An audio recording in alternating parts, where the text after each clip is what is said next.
So today what we're going to do is recover some of these brushes that I have been abusing over the years and turn it into something salvageable that we can use again. It's not perfect, but salvageable for what we need to do. And I have a couple of different types of brushes, and a lot of them are synthetic, so take that into account when it comes to some of the stuff that I'm using on some of these brushes. I think that one's a natural one, natural hair, but many of them are synthetic. The first thing that I did was go to the hardware store to pick up a bottle of brush cleaner. It says it removes dried latex and fresh oil paints, and you know, it's from Home Depot, so I was like, okay, let me try this out. So I bought myself a bottle.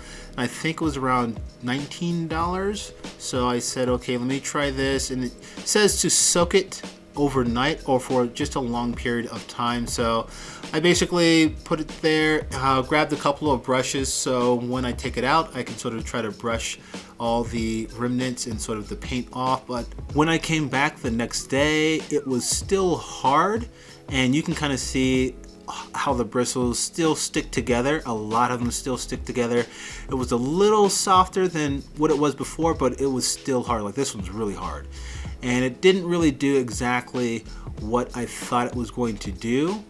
Just make it easy for me to just scrape off some of that the paint and everything. So basically I took them all out and decided to take them home and actually boil them, because I saw in another video that if you boil them, it's a little bit easier to take off a lot of the paint and make it a little bit softer, so I can scrape a lot of that paint off. So I took them home, put on a pan, threw some water in there, threw all the brushes in there that I wanted, and basically just waited for it to boil for a good 20 to 30 minutes. I just really wanted it to soften as much as possible. That way I can use that metal brush to scrape away as much of the paint off of the bristles.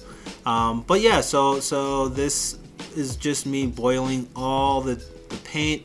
I took it out from time to time just to aggravate the brush and the paint just a little bit and try to move things around. You can kind of see when I press the brush against the stove, it's a little bit softer. You know, we're getting there, but it's not all the way there. So after I boiled a lot of the brushes, I put it back into the solution just so that the solution can get to some of those bristles and some of the paint deep in between in the middle of the brush that it couldn't get to before, and just leave it overnight and see if that had any effect at all. So afterward, I used the metal brush to scrape as much of the paint off of the other brushes as possible, and so far it's going okay. I'm getting a lot of the paint off. I'm getting some of the softness back to the brushes so that I can use them again, but it's still not there. I think I need another round of cleaning. You can still see some of the bristles sticking together where I didn't get rid of all the paint, but it's a lot softer than before. So I'm just gonna do another round of brushing it when it's dry and then boiling it again. But after this round of boiling the brushes, what I'm going to do is use acetone to get rid of those hard, sort of really hard paint remnants, because acetone has been sort of the clear all for all brushes. I even got another brush that I found and threw that in the acetone and see if it can get rid of all that paint remnants that I couldn't get rid of before, and the results were really good. Acetone is always good when it comes to getting rid of any sort of paint. You can kind of see, you know, it basically gets rid of anything it touches, but the bristles are really frayed and bowing in different directions, but it's getting rid of all that paint. That's good for right now. What we want is just getting rid of that paint in between those bristles. So that's the goal. And now that we got rid of all that paint in between the bristles, now it's time to make those bristles straight as much as possible.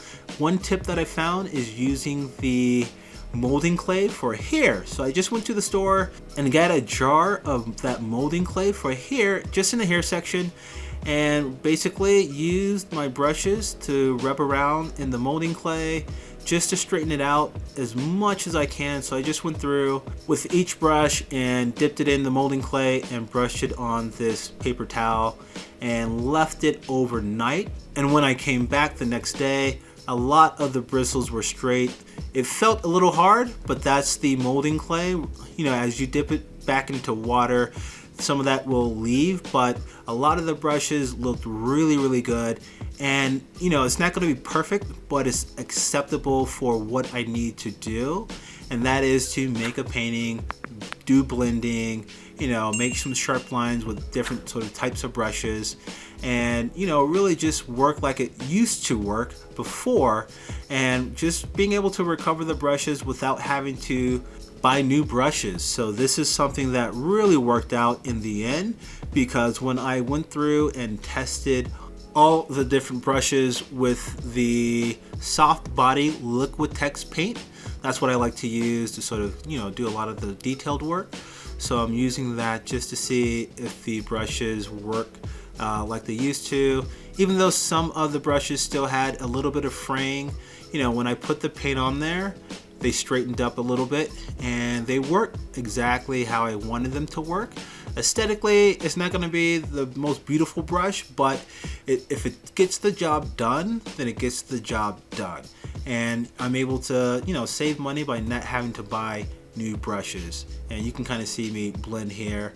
So it does exactly what it needs to do. And I was able to recover brushes that were, you know, for the largest part, unusable before I started the cleaning process. So hopefully this helped out. I'm just going to use some of this molding clay just to make sure the brushes stay straight as long as possible, and just teach them, you know, straighten up a little bit. But yeah, hopefully this tutorial or the video helped you out in terms of knowing how to recover some of your brushes. All right, peace.